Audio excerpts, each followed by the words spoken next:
성부와 성자와 성령의 이름으로 아멘. 우리의 사랑이신 주님, 오늘도 당신의 말씀을 공부하고 또 우리의 삶에 새겨보려는 이 자리에 저희 교우들이 함께 모였습니다. 우리 교우들을 축복하시고 마음을 열어주시고 우리의 한계로 알아듣지 못하는 것들이 있다면 성령의 힘으로 깨닫게 해주시고 또한 우리가 우리의 삶에서 실천할 수 있는 용기와 힘을 주소서. 모든 기도를 우리 주 그리스도를 통하여 비나이다. 아멘. 성부와 성자와 성령의 이름으로 아멘. 안녕하셨어요? 오늘 우리가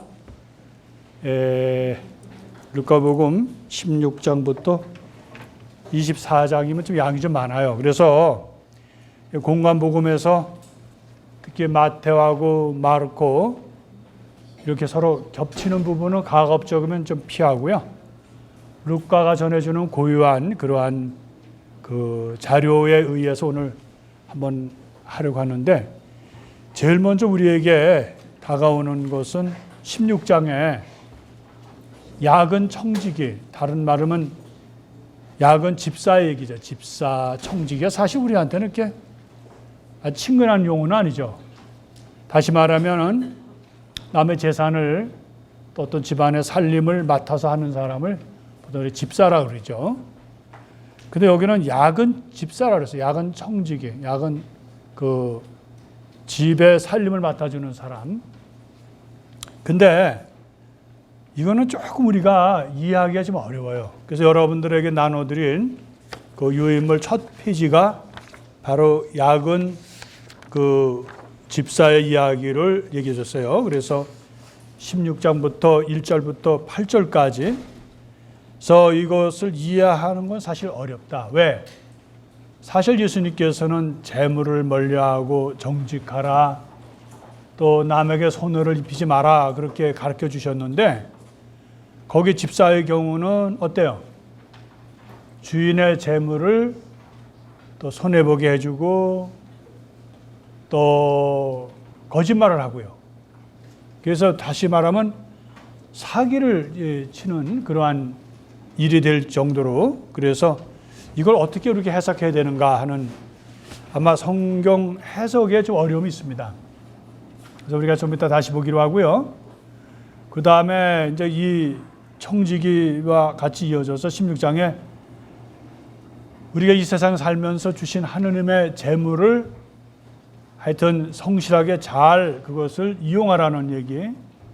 근데 또 나중에 이것을 마치면서 하느님이냐 재물이냐 또 양자를 선택해라 그러고, 좀 우리가 잘못하면은 갈피를 못 잡는 우리의 모습이 될 수 있죠. 그리고 또 돈을 또 재물을 좋아하는 바리사이들, 또 그러면서도 율법과 하느님의 나라에 대한 관계를 이렇게 얘기해 주셔요. 그래서 이 첫 번째 우리가 갖고 있는 그 청직에 관한 이야기가 우리가 어떻게 이야기를 또 이해를 해야 되는가. 17장에는 아마 루카만이 고유하게 전해주는 부자와 라조의 비유라든지, 그 다음에 나병 환자 10사람 비유, 또 바리사이와 세리의 기도에 관한 이야기, 또 19장에는 예수님과 zakke오에 관한 이야기, 세리 출신의 zakke오에 대한 이야기를 하고요. 그리고 뭐 이제 우리가 예루살렘 입성 이런 건 다 같은데 루카복음만 독특하게 전해주는 것이 예수님께서 예루살렘을 바라보시면서 우시는 대목. 물론 공관복음도 있지만 루카복음이 그 좀 고유하게 전해주는 부분이 있어요. 그리고 또 순환복음에서 유일하게 루카만 전해주는 거, 빌라도가 그곳에 마침 예루살렘에 와 있는 헤로데에게 예수님을 보내주는 사형 선고를 내리기 전에 그에 관할이라고 해서 그렇게 보내주는 대목. 그리고 이제 똑같이 공관복음의 순환과 죽음과 부활에 관한 이야기, 그리고 짤막한 그 루카복음의 승천 이야기. 그래서 오늘 우리가 해야 할 그런 그 16장부터 24장까지의 이제 이야기인데요. 오늘 우리가 두드러지게 이제 생각할 수 있는 것은 루카복음이 가지고 있는 복음의 특징이 있다는 것이죠. 특히 비유를 들어서 말을 할 때 지난번에 잃어버린 그런 은전이라든지 양이라든지 돌아온 탕자 이야기, 돌아온 둘째 아들의 이야기를 통해서도 그런 어떤 하느님의 인자하심에 대해서 얘기해 주는가 하면은 이번에는 그 바리사이와 세리를 비교해서 이렇게 보내주는, 그래서 이것은 나병 환자뿐만 아니라 또 자케오, 세리이면서도 자케오에 관한 이야기, 그리고 예수님께서 특히 나병 환자에 대해서는 예수님이 다루 전해주는데 루카복음은 10명의 그러한 그 나병이 있다. 근데 돌아와서 인사하고 감사를 드릴 수 있는 사람은 사마리아 사람이다. 이렇게 얘기를 하고 있습니다. 그래서 당시에 유대인들에게 소외되고 있는 여자들, 그리고 또 죄인으로 취급받는 세리들, 그리고 또 아예 상종을 하지 않는 사마리아 사람들에 대해서 루카는 굉장히 호의적이고 그들의 권익을 위해서 또 그들의 그런 어떤 위치에 대해서 굉장히 변호해 주는 입장이다 하는 이야기입니다. 그러면은 오늘 우리가 PPT를 보면서 잠깐 우리의 이것을 보고요. 그리고 결론으로 루카복음을 마감하도록 하죠. 야간 집사의 비유에 대한 얘기, 루카복음 16장 1절부터 8절의 이야기인데 우리 잘 알지만 이제 여기 보면은 이게 뭐 그림이 많더라고요. 이제 그 집사에 관한 이야기. 그래서 이제 각자 빚을 진 사람들을 모아서 이제 이렇게 감해주는 거죠.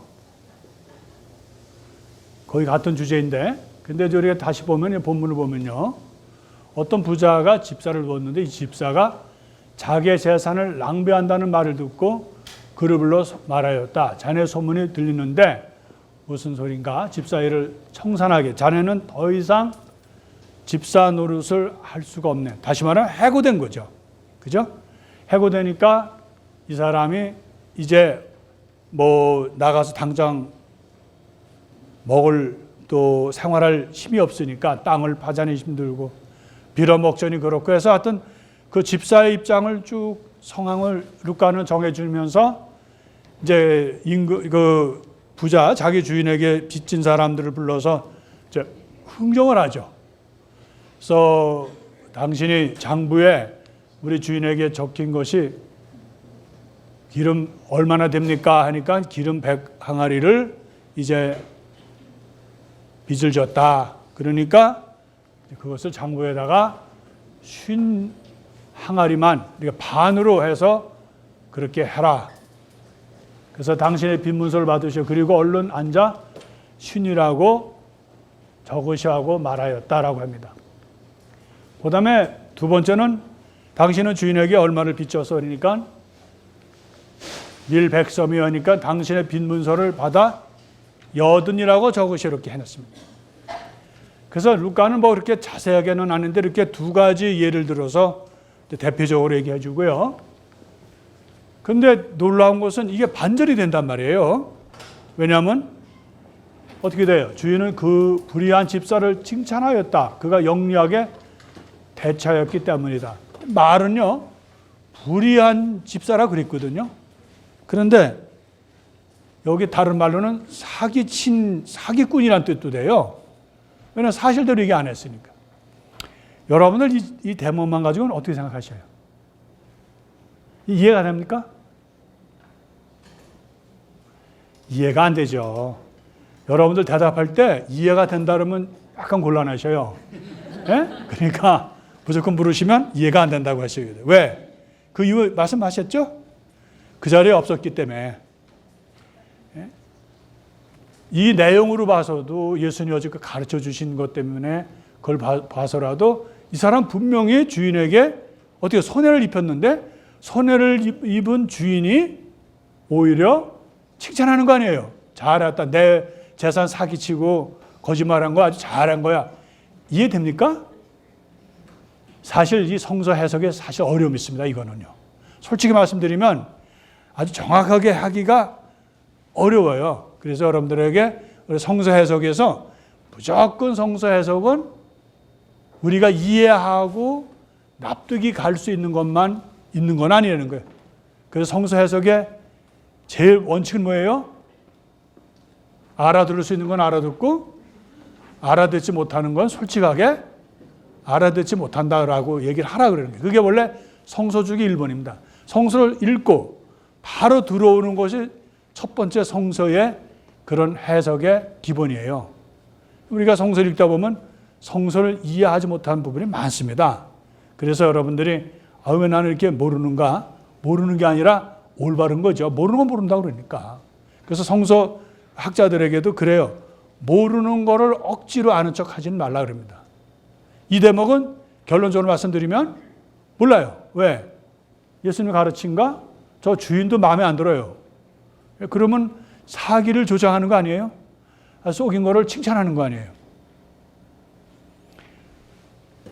그런데 여기 마지막에 예수님 말씀이 사실 이 세상의 자녀들이 저희끼리 거래하는 데에는 빛의 자녀들보다 영리하다라는 이 말이 이 전체 복음을 이해하는 데 도움이 된다는 거예요.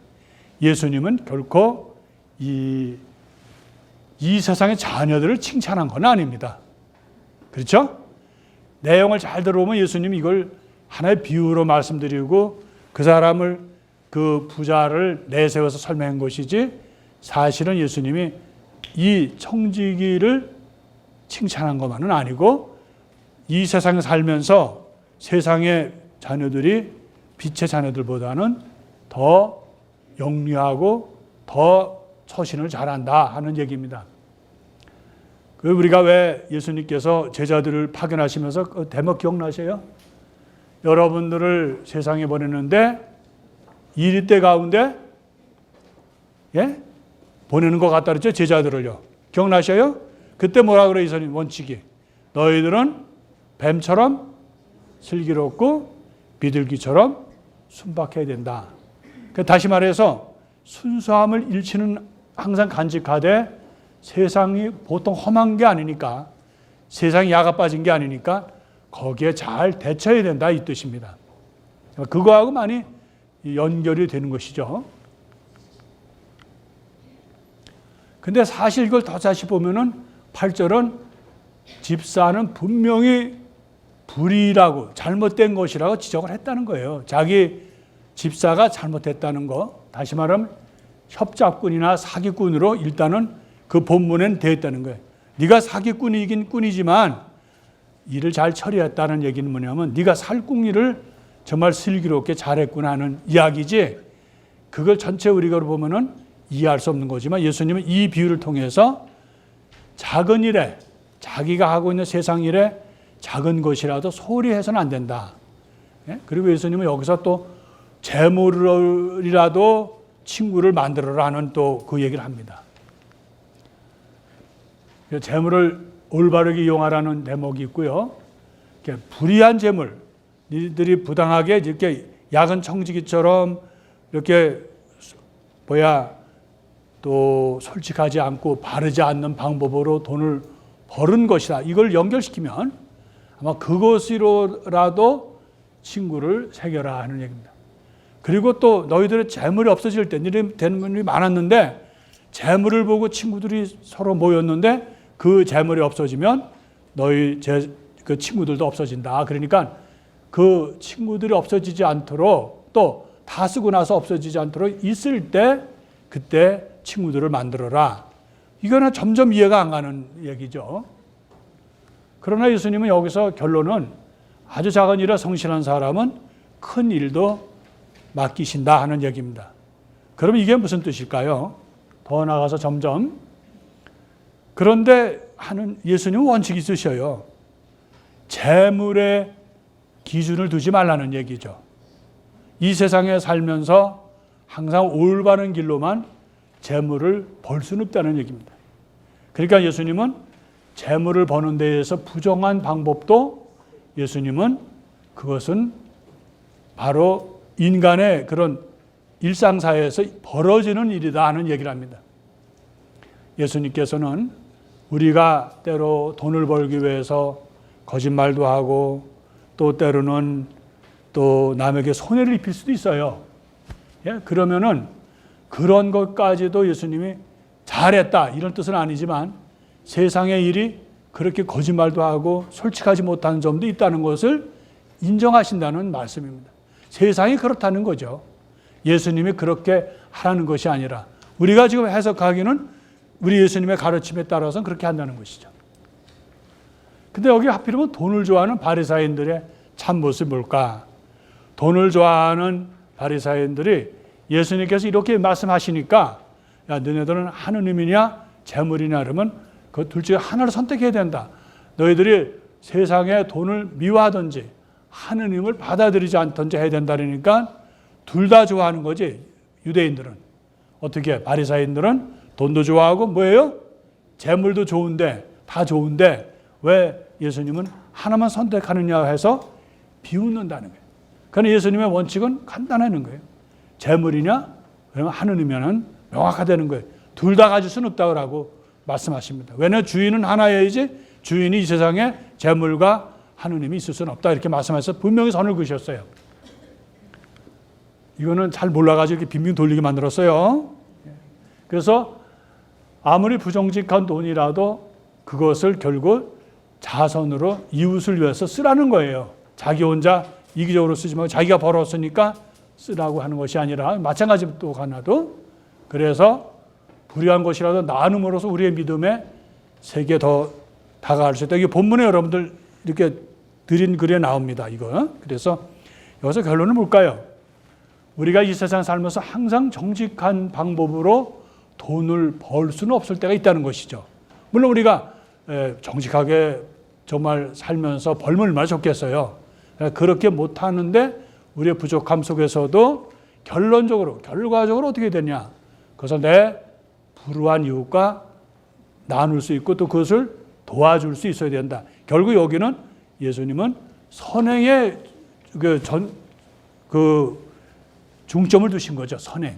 내가 그 불의한 방법으로도 돈을 벌었다면 옳지는 않지만 그러나 그것을 자기 혼자 이기적으로 또는 악을 위해서 쓰지는 말아라. 그 돈을 좋은 데 쓰라고 하시는 말씀이죠. 근데 우리가 잘못 이걸 이해하면은 마치 예수님께서 수단과 방법을 가리지 않고 돈을 모아라. 그렇게 해석할 수 있는데 그건 아닙니다. 이해하시겠어요? 왜?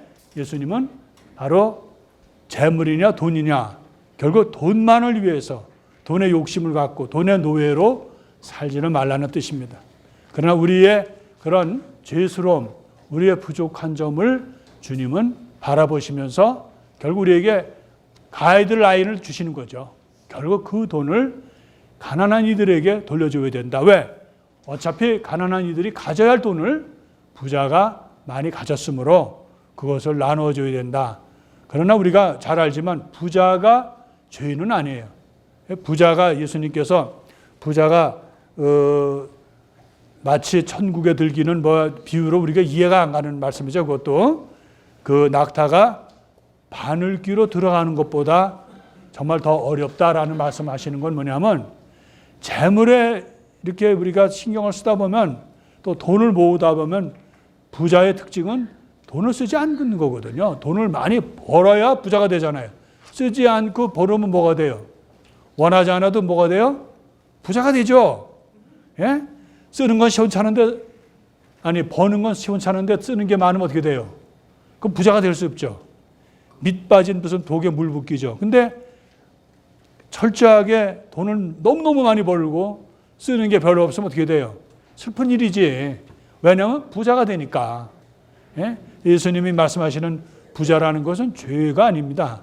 그것은 우리 구약 성서의 그런 사고로 봐서도 그것은 축복이라고 봐요. 하나님께서 이 세상에 우리가 살면서 재물을 주시는 것은 축복이지 그게 죄나 잘못된 것은 아니라는 거예요. 다만 돈을 버는 방법에 대해서 오늘 예수님이 말씀하시고 불의한 것으로라도 재물을 모았다면 친구를 사귀어라. 이 세상에 그런 이해관계를 그것도 충실하라는 얘기예요. 그렇지만 우리의 가장 그 목표는 하느님을 위해서, 이웃을 위해서 쓰라고 하는 말씀이죠. 스타트부터의 돈 얘기나 이런 건 재미는 없네, 그죠? 하느님의 재물이냐? 이건 아까 말씀드린 데입니다. 그래서 이건 멋있죠? 네. 이게 천지창조주의 하느님과 아담의 그런 손인데, 하느님의 돈을 주시면서 아담에게 그냥 넌 돈벼락이나 맞아라, 그리고 주는 그런 모습이죠. 돈을 싫어하는 사람 누가 있겠어요? 여기에 그 바리사이들을 우리가 비웃을 수는 없어요. 왜? 우리도 돈을 좋아하거든요. 돈 싫어하는 사람이 있어요. 아유, 돈 난 너무 싫어. 그런 사람이 있으면 그건 조금 문제가 있죠. 예? 그러나 돈을 너무 짜가 들어가면 안 돼요. 너무너무 돈만 좋아하지 말라는 뜻이죠. 이게 무슨 그림일까요? 평화방송에서 나온 건데, 이것은 그 부자가 이제 자기 창고에 들어가는 재물을 세는 장면이에요. 예?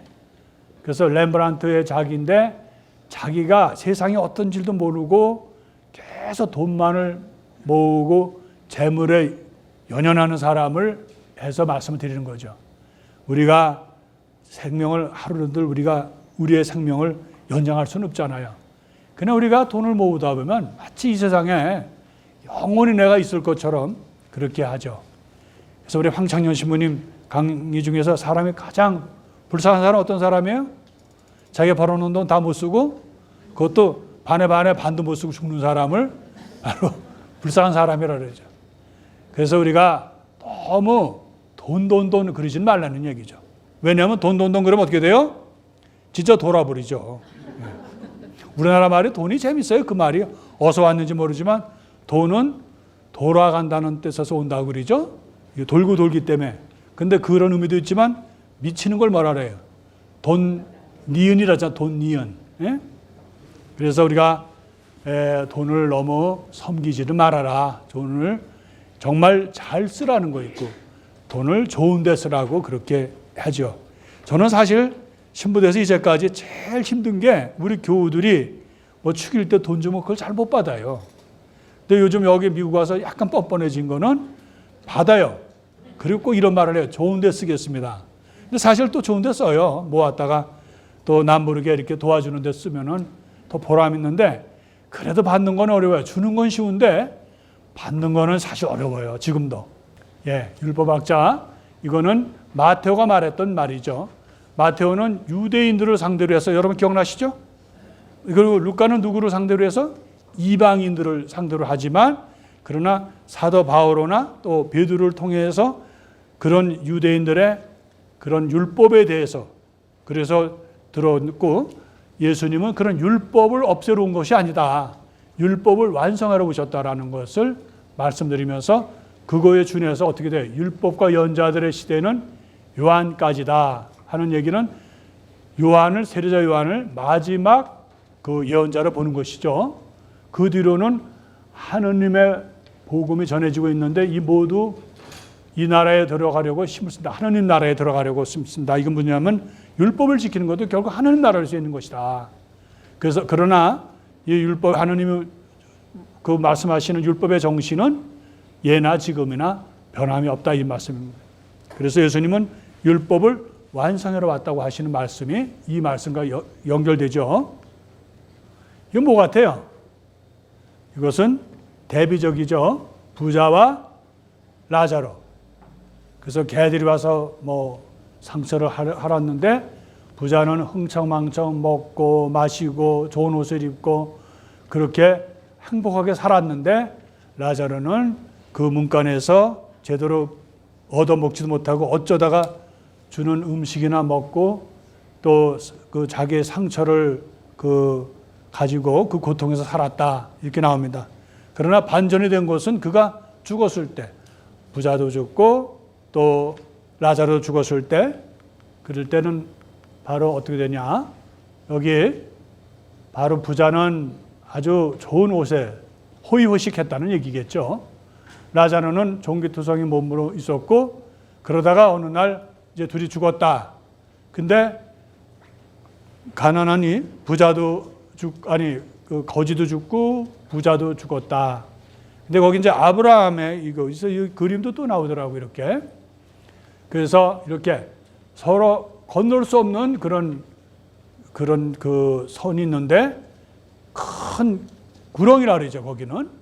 그런데 부자가 이 불에서 너무 하다 보니까 아브라함 품에 그 거지가 앉아 있었다, 라자로가. 그래서 그 비유에서 자기 그 이름을 밝힌 것도 루카는 좀 특이해요. 다른 비유는 그렇게 이름은 안 해요. 뭐 작은 아들, 큰 아들은 해도. 근데 여기는 라자로라고 해서 나중에 예수님께서 부활시키신 라자로나 같은 그 당시의 이름들이다. 그런데 여기에서 이제 아브라함에게 첫째는 뭐를 요구해요?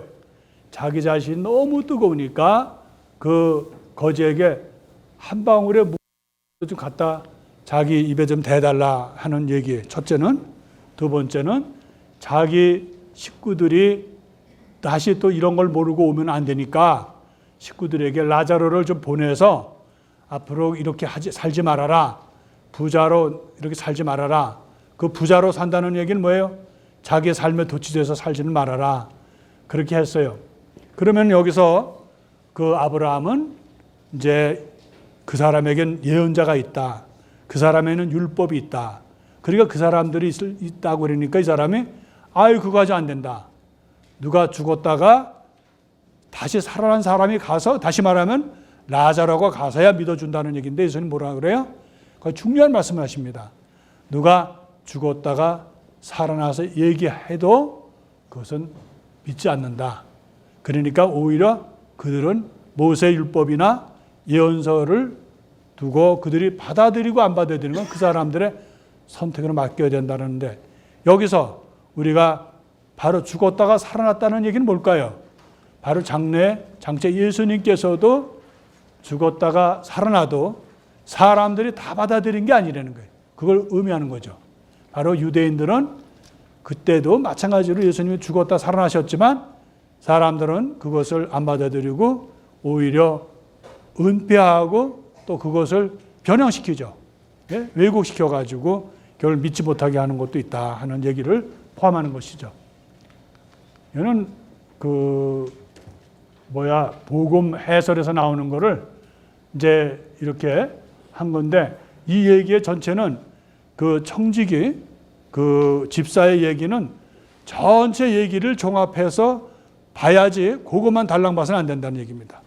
그러니까 루카는 전체 이야기를 해서 결국은 재물에 매이지 마라 하는 것이 결론이라는 거예요. 얼핏 보면은 그것이 다인 것 같아도 재물을 좋은 데 쓰라는 것이 결론이다 하는 뜻입니다. 이 이야기는 우선 예수님께 비유 말씀을 무슨 말씀을 들으셨냐면 이 뒤에 나와요. 겸손하게 섬겨라는 뜻입니다.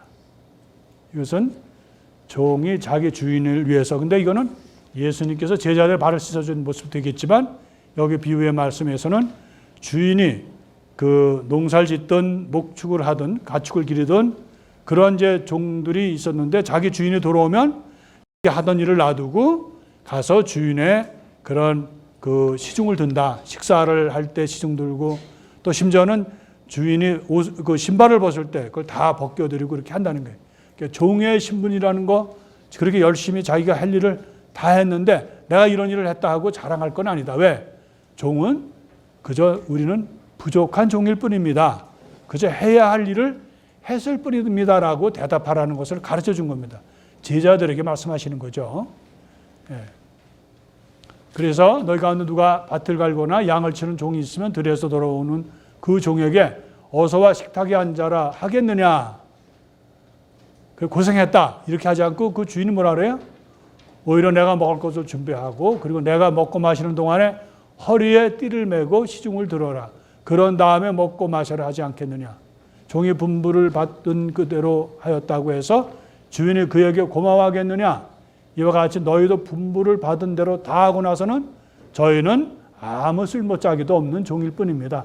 그저 해야 할 일을 했을 뿐입니다 하고 말하여라.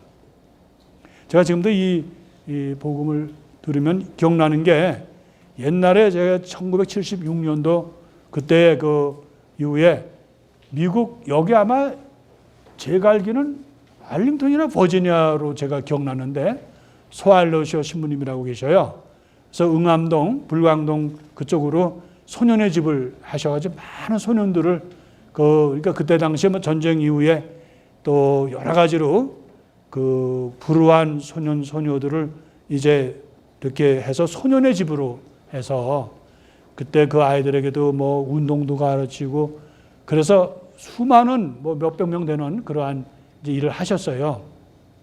나중에는 그 목만 빼고 아주 다 그 굳어버리는 병에 걸리셨어요. 지금 병명을 제가 잘 모르는데 그래서 전혀 근육을 쓸 수가 없어요. 그래서 휠체어에서 그 사제들 서품되는 새 신부가 미사 드릴 때 저도 가서 이제 봤는데 그분이 그 신문에 한번 나간 적이 있어요. 그때 이분이 이 말씀을 인용하시더라고요. 신부님 미국에서 정말 아주 20대에 아주 미남 신부로 왔어요. 그런 신부님이 이렇게 오셔서 이 많은 일을 하셨는데 참 큰일 하셨습니다. 어떻게 이렇게 대단한 일을 하셨습니까? 남들도 하지 못하는 일을 하셨습니다. 나중에 부산에도 만들었고 나중에 그 필리핀인가 이쪽에도 또 만드셨죠. 그런 때는 이 신부님이 하는 얘기가 성경에 바로 종은 일을 다 하고 나서 이런 일을 어떻게 했느냐 자랑해서는 안 된다. 왜? 바로 저는 그 신부님 표현은 아무 쓸모짝이 없는 종에 불과합니다. 그저 해야 할 일을 복음대로 했을 뿐입니다. 이렇게 대답한 적이 있어요. 그때 그래서 그 당시에 많은 이들에게 감동을 주었어요. 대개는 왜 뭐 하면 생색이 내고 내가 이 어려운 가운데서도 뭐 이렇게 일을 했고 내가 하는 일은 뭐 이래서 내가 또 집안까지 들먹거리고 우리 집안뿐만 아니라 어떤 하고 막 떠들어댈 텐데 이분은 그렇게 하지 않고 오히려 겸손하게 자기 자신을 낮췄다는 거예요. 우리가 그 봉사자의 모습으로 살면요 참 아름다워요. 근데 많은 경우가 봉사자가 아니고 내세우고 내지르는 일들을 많이 해요. 예? 자기가 대단한 것 같이. 근데 이상하게 그 병에 한번 걸리면 불치해요. 못 고쳐요. 처음에 그 병에 걸리지 말아야지. 그 병 일단 걸리면 당뇨 걸리듯이 한번 걸리면 가만히 일생 그 사람을 보면 그 끼를 못 버려요. 어떤 끼요? 난척하는 거. 잘난 척하는 거. 자기가 대단한 것처럼 다른 사람은 형편없고 나만 대단한 것처럼 하는 병에 걸리기 쉬운데 그런 데에서 루카는 이 이야기를 바로 우리가 어떤 일을 하든지 겸손한 자세에서 해야 된다는 것을 가르쳐 줬거든요. 베네딕토 수녀원에 찾다 보니까 이런 얘기 나와요. 어떤 그 구남매는 낳기도 많이 났어요. 그죠? 구남매면. 미국에서는 가능한가? 구남매? 법적으로 안 걸려요? 예? 예? 그런데 거기 중에서 뭐 신부도 있고 스님이 있는데 이제 그 신부님이 그 어머니에게 이제 어느 날 잘 키워주 무슨 기념일이었겠죠. 장례미사였을 때 이제 그 어머니를 회상하면서 했던 얘기인가 봐요. 그래서 어머니 저희들 잘 키워줘서 감사합니다 했더니 어머니가 나는 한 것이라고는 아무것도 없다. 나는 성모님께 청하기만 했을 뿐이다라고 말했다. 그러니까 어머니가 나는 너를 기르기 위해서 고생도 했고 야 저기 6.25 때 얼마나 했는지 뭐 이런 얘기를 하질 않고 해야 할 일을 했을 뿐이다라는 얘기를 이 성경을 이제 강의하면서 어떤 신부님이 인용했던 겁니다. 그래서 그 인용한 거, 그 한 얘기를 그 대구 수녀원의 수녀님이 적었던 글이에요. 예, 그래서 한번 제가 우리가 겸손한 사람, 자기를 내세우지 않는 사람은 참 아름다운 사람이다. 참다운 신앙이다 하는 얘기를 말씀드리고 싶은 거예요. 근데 여기에는 이게 누가 썼는지를 좀 써보려니까 찾을 수가 없었어요. 근데 거기 옆에 조그맣게 상지종. 그 상지종이 이름인가? 했더니 상자라는 성함이 없잖아요, 본명. 항상 상자에 자기는 종이다 이런 뜻인지. 근데 그 옆에다 붙여놨어요. 사자는 종입니다. 이래놓고 했어요. 이건 본당 신부한테 하라는 소리 같다고 내가 여기다 썼어요. 잘난 척 하지 마라, 본당 신부도 하는 거. 사자는 하나님의 종입니다. 사자는 하나님의 백성의 종입니다. 사자의 기쁨은 받는 기쁨이 아니라 성금의 기쁨입니다. 성기면 성길수록 기쁨은 커져만 갑니다. 자신을 섬기는 이만을 섬긴다면 섬김의 가면을 쓴 굴림입니다. 자신을 섬길 수 없는 일을 보듬는 것이 참 섬김입니다. 굴림하지 않고 섬기는 사자야말로 탐욕스러운 세상이 주지 못하는 내어놓으시는 하느님의 기쁨에 지금 여기에서 함께 합니다. 그리고 이렇게 밑에다 글을 썼더라고요. 그래서 그 사제가 누군지 몰라도 그 참 좋은 그 신부님은 건방진 병에는 못 걸리겠구나. 그런 생각을 하면서 이렇게 여기 여러분들께 드립니다. 우리 사제뿐만 아니라 수도자도 마찬가지고 또 우리 교우들도 마찬가지예요. 우리가 항상 어디에서도 우리는 그저 해야 할 일을 했을 뿐입니다라는 말만 할 수만 있어도 어느 봉사에든지 그 공동체는 정말 신선하고 또 희망이 있는 공동체가 됩니다. 그래서 저는 이제 본당에서 우리 봉사자들을 이렇게 할 때는 첫째로 누구를 보냐면 자녀들을 봅니다. 그분이 얼마만큼 자녀들에게 존경받고 자녀들을 교육시켰고 자녀들에게 정말 좋은 가톨릭 신앙으로 했는가. 첫째고 두 번째는 바로 그 사람이 겸손한 사람인가. 정말 가톨릭의 올바른 신앙을 갖고 있는가. 이걸 보려고 노력을 하죠. 또 우리 교우들 거의 대부분은 다 이런 분들입니다. 어쩌다가 가라지 같은 사람이 있다는 것이죠. 근데 그런 사람이 있으면 확실히 공동체가 흔들립니다. 이상하죠? 하느님은 그 많은 사람을 보시고 좀 해주셔야 되는데 그 작은 사람 바람에도 흔들리는 공동체, 갈라지는 공동체가 많이 있거든요. 그래서 우리가 항상 하느님 앞에 겸손해야 된다는 거, 나 자신을 내세우고 내 판단이 옳다라고 내세우면 걷잡을 수 없을 때가 많다는 거예요. 이거 무슨 그림 같아요? 나병에 걸린. 그래서 이제 이거는 너무 재밌는 거예요. 여기는 한 명만 가서 예수님께 고맙다. 이 사람은 니나노 하면서 막 자기 갈 길 가는 거예요. 고맙기는 예수님은 뒷전이고 내가 잘나서 내가 운이 좋아서 그랬다 하는 식으로 한다는 것이죠. 여기 보면 돌아온 한 명의 그런 이 사람들은 다 제 갈 길 갔고 이 사람 와서 정말 감사합니다라고 하는 것. 왜 루카는 이렇게 썼을까? 그것은 바로 하느님의 자비, 잃어버린 그런 아들에 관한 건 하느님의 사랑과 하느님의 자비를 알려주시고 이어서 또 그 재물에 대해서 너무 거기에 연연하거나 빠지거나 그러지 말아라. 재물은 좋지만 구약의 배경이죠.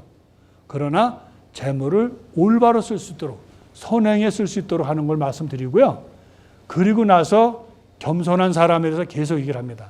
그리고 이어서 감사할 줄 아는 사람. 근데 사실 이 대목을 읽을 때마다 좀 마음이 캥겨요. 왜냐하면 감사하기보다는 오히려 불평하고 오히려 감사하는 걸 잊어버리고 하는 때가 많거든요.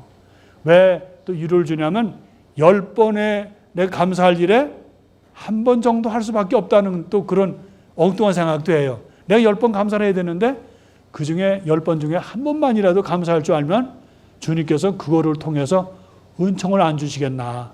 우리가 한 사람 한 사람이 아니라 나의 경우에 내가 늘 불평하더라도 제정신 들어가지고 어떤 때는 또 기도하면서 감사한다면 하느님은 9번을 안 보시고 한 번을 보신다라고 할 수 있어요. 또 뒤집어 말하면 감사하기가 이렇게 힘들다라는 거예요. 10% 정도니까 100%를 따진다면 10% 정도나 우리가 감사할 줄 안다. 더 말하면 이 세상에는 감사하는 사람보다 불평하고 비관적으로 보는 사람이 더 많다라고 할 수도 있죠. 인도 격언에 그런 말이 있죠. 이 세상은 행복과 불행의 갈림길에 있는 사람들이 많다. 어차피 우리가 행복할 수 있는 사람이냐, 감사할 수 있는 사람이냐. 근데 이 세상은 행복한 사람보다 불행한 사람이 더 많다는 거예요. 그런데 왜 그러냐면 불행한 사람은 받지 않은 것에 대해서 항상 불평하고 행복한 사람은 뭐예요? 받은 것에 대해서 감사할 줄 아는 사람이다. 그럼 우리가 이 세상을 행복과 불행은 누구에 의해서 좌우돼요? 나 자신에 의해서. 내가 어떤 삶을 사느냐. 욕심도 정말 우리가 줄이고 정말 마음을 비우고 내 안에 그리스도로 차 있으면 우리는 행복한 사람인데 그리스도의 가장 큰 가르침 중 하나가 겸손과 감사라는 거예요. 오늘 굉장히 중요한 말씀입니다. 우리는 이 세상에 살면서 이곳까지 와서 우리가 제일 먼저 해야 할 일은 뭐예요? 행복한 사람이 되어야 되죠. 행복한 사람의 특징은 뭐냐면 감사할 줄 아는 사람이죠. 작은 것에도 감사하고 작은 일에도 내 이웃에 감사하는 사람은 마음도 아름다워요. 그 사람을 보면 나도 기쁘다는 거예요. 나도 희망이 있다는 거예요. 그러나 입에 그냥 불평을 달고 사는 사람은 다행히도 사람들이 알아보고 싫어한다는 거예요. 그 사람 입에서 좋은 말보다 나쁜 말이 나면 사람들이 회피해요. 그런 사람은 더 어떻게 돼? 외톨이가 되고 오히려 더 그 회피의 대상이 되니까 불행해지는 거죠. 그래서 오늘 저와 같이 또 저도 마찬가지로 하면서 우리가 해야 될 것은 내가 받은 것이 얼마나 많은데 그것은 놔두고 받지 않는 것에 대해서 우리가 불평하는 사람이 아니라 이미 엄청난 것을 받은 나의 생명, 나의 건강, 내가 갖고 있는 가정, 내가 갖고 있는 소중한 사람들, 내가 지금 하고 있는 그런 일들을 감사해야 되잖아요. 감사하는 사람은 무한한 애지가 나온다는 거예요. 그래서 오늘 특별히 이 대목을 루카가 전해준 것을 조금 더 강조해서 말씀을 드립니다. 그래서 예수님의 발 앞에 엎드려 감사를 드렸다. 그는 사마리아 사람이었다. 이어서 그에게 이르셨다. 일어나 가거라. 내 믿음이 너를 구원하였다. 감사하는 사람, 신앙 있는 사람입니다. 그 사람이 신앙이 있느냐 없느냐, 그 사람 입에서 감사가 나오느냐, 내 이웃을 칭찬하느냐, 내 이웃을 긍정적으로 보느냐에 따라서 갈림길이 있다는 거예요. 아무리 우리가 신앙생활을 잘해도 신경질적이고 부정적이고 불평하고 남을 험담하는 사람이 과연 신앙인이라 할 수 있겠어요? 그러니까 우리는 항상 결단을 가져야 돼. 어떤 기도를 통해서 내가 감사하는 사람이 되어야 된다 하는 거. 왜냐하면 예수님은 그렇게 나병처럼 나를 죄로부터, 나를 부끄러움으로부터, 나를 떳떳하지 못한 것으로부터도 나를 어루만져 주시고 이렇게 세우셨다는 거예요. 그렇다면 나는 지금의 나의 현지에서 감사해야 된다는 거. 이건 무슨 그림 같아요? 저도 몰라요. 근데 저 사람 눈이 너무 멋있어. 뭐냐면 눈에 뭐가 있어요? 눈물을 흘려요. 우리도 하느님 앞에서 눈물을 흘릴 수 있는 사람이 되어야 된다. 사랑하는 사람 앞에서 눈물 흘리는 것도 아름답지만 드라마에서 많이 나오잖아요. 자기 사랑하는 사람 앞에 눈물 흘리는 것. 그러나 더 훌륭한 것은 하느님 앞에서 내 회개 눈물. 내가 이제까지 부정적이고 불평만 하는 내 자신이라면 회개를 통해서 내가 바꿀 수 있다는 거. 어떻게? 행복한 사람으로. 그래서 겸손한 사람으로. 성령의 은혜는 무엇일까요? 제가 일부러 물어본 겁니다. 뭘 것 같아요? 대답하지 마세요. 대답하면 다 틀려요. 왜냐하면 제가 생각하는 거 틀리시니까. 대답은 새로움입니다. 우리가 성령이 우리에게 주는 가장 큰 것은 항상 내가 새롭게 살 수 있다는 거예요. 여러분 말씀드렸지만 생명의 특징은 뭘까요? 생명은 새로움입니다. 작년에 내가 심었던 감나무가 이상하게 감나무가 제일 늦어요. 그 더 늦는 게 무슨 나무인지 아세요? 대추나무예요. 대추나무는 다른 것이 다 잎이 나오는데도 안 나와서 때로는 죽은 줄 알고 캐보면 그 안에 이미 싹이 다 있고 잎이 나오고 있어요. 작년에 없었던 것이 나오는 거예요. 작년에 없었던 것이 뭐예요? 새로움이죠. 제가 우리 본당에서 우리 회장단이나 사도임원들한테서 제일 듣기 싫어하는 말 중에 하나가 뭐냐면 그 3번만 하면 여기서 뭐가 타는 소리가 나요. 꾸물꾸물 화가 나는 소리가 나. 내 머리에서 왜 냄새가 나냐면 그 타는 소리예요. 무슨 소리를 3번만 하면 저를 실험해서 이렇게 해보세요. 신부님 그는 이제까지 우리가 해왔던 건데요. 그러면 이제 은근히 타요. 작년에도 재작년에도 계속 했던 걸 왜 신부님 바꾸려고 그래요? 그러면 이제 막 타요. 3번째 더해서 신부님 늘 해왔던 건데요. 이러면은 그때는 감당을 못해요. 그래서 저한테 혹시 약을 올리시려면 작년에 했던 건데 이제까지 우리가 20년 동안 해온 건데 그렇게 하면 3번만 해보세요. 새로움이다. 그래서 우리가 오늘 이제까지 이 루카를 통해서 배우는 것은 겸손이라는 거예요. 겸손. 내가 정말 하나님의 소중한 사람이지만 그건 나를 내려놓을 수 있는 사람. 내가 봉사자로 섬기려고 하는 사람이 된다는 거. 그래서 그런 사람은요. 사람이 제일 멋있게 나타나는 것이 너그러운 사람이 돼요. 넉넉한 사람이 되고 너그러운 사람이 되고 따뜻한 사람이 된다는 거예요. 그리고 그 사람은 행복해요, 사실은요. 예수님께서 그랬죠. 여기에 하느님 나라가 여기 있다, 저기 있다라고 장소에 연연하거나 미래에 연연하지 말라는 거예요. 바로 어디에 있냐면 이 자리에 여러분 가운데 나의 마음에 있다. 내가 어떤 삶의 자세로 사느냐가 중요하다는 것이죠. 내 바탕이 순수하고 내 바탕이 겸손하고 내 바탕이 진실하면 세상의 모든 것을 담을 수도 있고 특히 하느님의 지혜와 하느님의 은총을 담을 수 있는 그릇이 된다는 거예요. 그 신자들이 첫째 갖춰야 될 건 쫀쫀하고 째째하면 안 된다는 거예요. 옹졸하면 절대로 안 돼요. 그래서 우리 성정바울의 우리 교우들은 제일 먼저 성정바울의 신자들은 사람들이 줏대가 있다. 사람들이 굉장히 넉넉하다. 왜냐하면 겸손하기 때문에. 그리고 어떠한 그런 사람들은 어떠한 모험이나 어떠한 결단에도 두려워하지 않아요. 왜? 두려울 게 없으니까. 순수하니까. 그래서 하느님 나라가 여기 있다 저기 있다 옛날에 휴거 사상 있잖아요. 우리 바람직한 우리 교우들은 바로 그런 데서도 흔들림 없이 나의 삶에 충실하면서 내가 하느님 나라와 연결될 수 있도록 우리가 겸손하고 끊임없이 기도하는 모습이죠. 이것은 뭔지 아시겠죠? 바리사이와 그리고 그 세리의 기도인데 제가 이 그림 그린 사람 기분 나쁜 건 왜 바리사이 배를 이렇게 많이 했냐. 그게 하나 마음에 안 들지. 이건 여러분들 거기에도 제가 해놨어요. 이게 손용환 신부가 자기 그 그림 거기다 그리면서 했길래 제가 한번 넣어봤습니다. 바리사이와 세리의 비유. 슈노어 폰 카롤스 펠트라는데 발음 잘 안 돌아가는 사람이 그린 거예요. 네, 이렇게 해서 이 그림은 많아요. 바리사이와 세리. 바리사이와 세리의 특별하게 특징이 있다면 뭐가 있을까요? 한마디로 바리사이는 할 말이 많은 사람이에요. 그리고 세리는 할 말이 없는 사람이야. 내세울 것도 없는 사람이에요.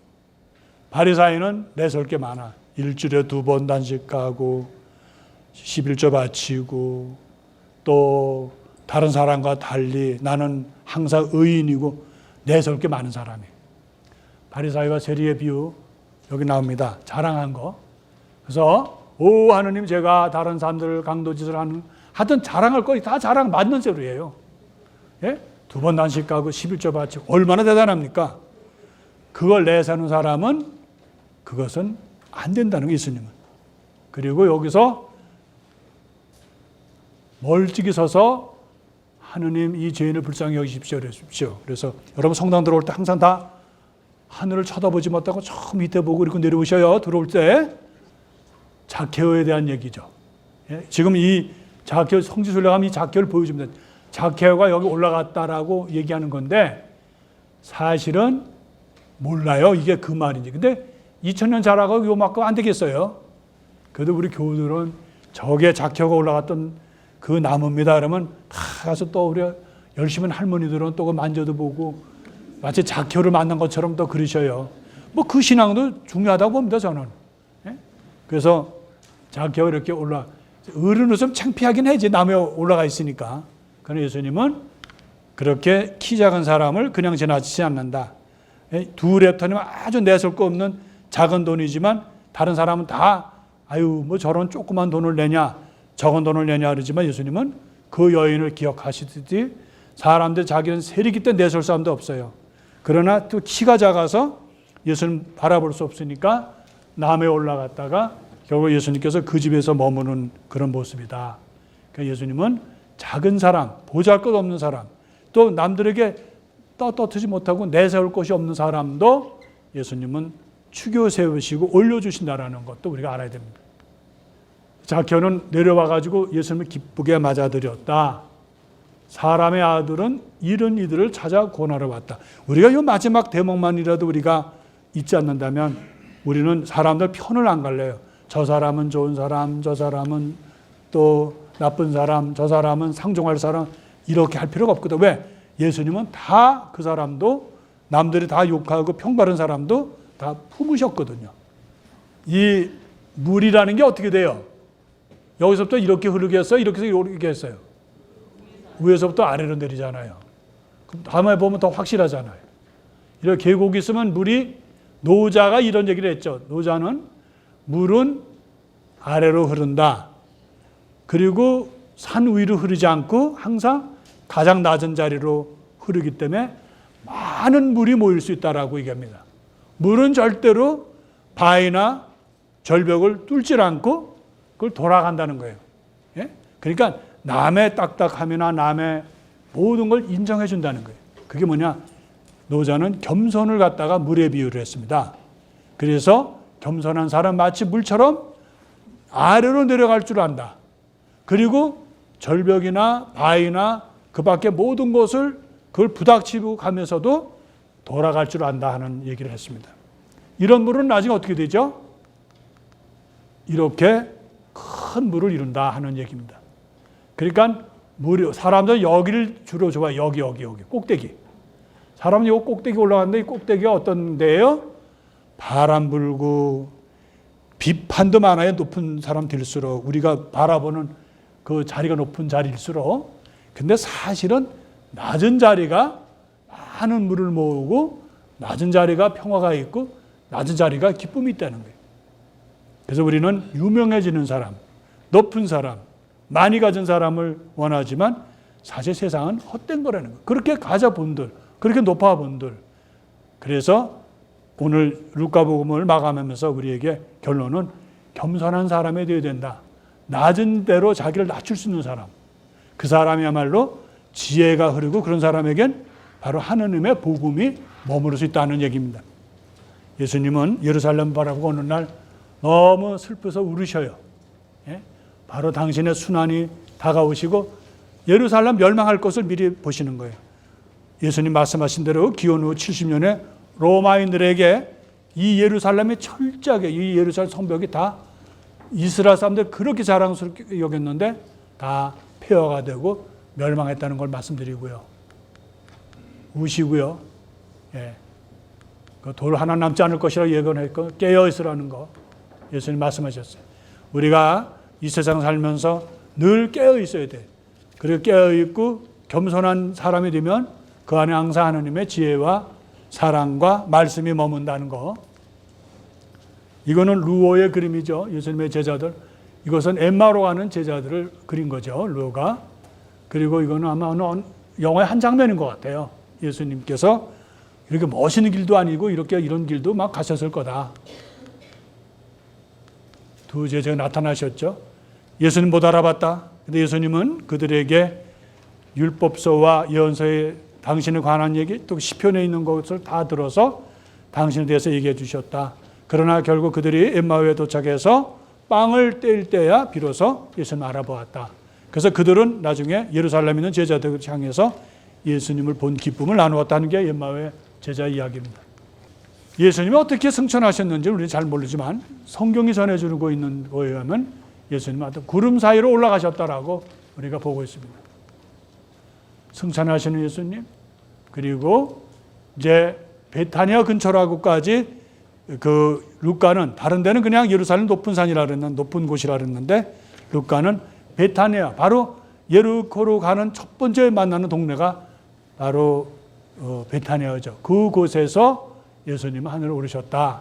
그리고 그들은 예수님께 경배하고 크게 기뻐하면서 예루살렘에 돌아와서 줄곧 성전에서 찬미를 드리면서 살았다 하느님을. 오늘 결론의 말씀은 마르코와 마테오와 루카를 통해서 전해주는 예수님의 그런 말씀과 행적에 대해서 전해주는데 루카는 이방인들을 상대로 해서 전해주는 그런 하느님의 또 그리스도의 복음에 대해서 우리가 전해줄 수 있는 것은 바로 성모님에 대해서 다른 어떤 복음보다 자세하게 전해줬다는 거예요. 그리고 성모님뿐만 아니라 여인들에 대해서 그리고 약자에 대해서 이렇게 알려주셨고요. 그리고 특히 그 하나님께 불림을 받은 사람들의 겸손한 삶에 대해서 그리고 항상 하나님의 너그러우신 그래서 우리 겸손한 사람만이 정말 하나님의 그 복음을 담을 수 있는 그릇이 된다는 거예요. 또 예수님의 제자가 될 수 있다는 거예요. 그래서 루카복음은 결론으로 하느님의 참다운 종은 겸손한 사람이고 그리고 항상 감사할 줄 아는 사람이다. 그래서 우리가 이 세상 살면서 어떻게 살든 간에 우리가 어떤 삶의 모습으로 살아야 되는가, 제발 우리 입에서 비난과 폭언이나 또 증오 같은 그런 말이 아니라 늘 우리에게는 겸손을 바탕으로 한다면 그 안에 그리스도가 우리의 삶을 함께 채워주시고 그리스도의 그런 말씀이 우리 안에서 나오죠. 그러기 위해서는 루카는 기도에 대해서 엄청 강조했습니다. 예수님은 틈만 나시면 기도하셨거든요. 그 기도에 대한 우리가 오늘 교훈은 루카복음을 마치면서 예수님의 그런 이방인들에게 전해주는 기쁜 소식에서 우리가 늘 갖춰야 할 것은 감사해야 된다. 내가 그래도 이 복음을 받아들이고 신앙생활을 할 수 있는 것만 해도 얼마나 다행이에요. 이 세상에 여러 가지 방법으로 살 수 있는데, 그래서 그러한 속에서 오늘 우리가 루카복음은 물론 시간이 이렇게 많지 않아서 다는 못했지만 결론은 바로 우리가 비천한 사람들을 사랑하신 성모님, 그래서 비천한 이들을 올리셨다라는 얘기는 루카복음의 전체 주제에서 나오는 것이죠. 그것은 때로는 길 잃은 사람도 되고 남들에게 손가락질 받는 세리도 될 수 있고 남들에게 정말 이하의 희망이 없는 사람이라고 하지만 루카복음은 그것을 어머니의 마음으로 그것을 포용하고 또 돌아오는 아들, 탕자에 비유해서 아들을 기다리는 모습으로 그렇게 비유를 했어요. 신앙인은 희망을 가진 사람들이죠. 어떤 희망? 꺼지지 않는 그리스도의 희망이죠. 그래서 그런 희망 속에서 우리가 살아갈 수 있다면 우리는 분명히 그리스도 약속하신 평화와 행복을 나눌 수 있다고 봅니다. 그래서 오늘 다시 한번 이렇게 여러분들 나와주셔서 감사드리고 우리 모두가 제일 중요한 것은 넉넉한 마음을 갖도록 넓은 마음 그리고 무엇보다 기쁘게 사는 우리의 모습이 되도록 오늘 루카복음 마감하면서 여러분들에게 같이 나누고 싶은 말씀입니다. 감사합니다. 성부와 성자와 성령의 이름으로 아멘. 영광이 성부와 성자와 성령께 전과 같이 이제와 항상 성부와 성자와 성령의 이름으로 아멘. 감사합니다.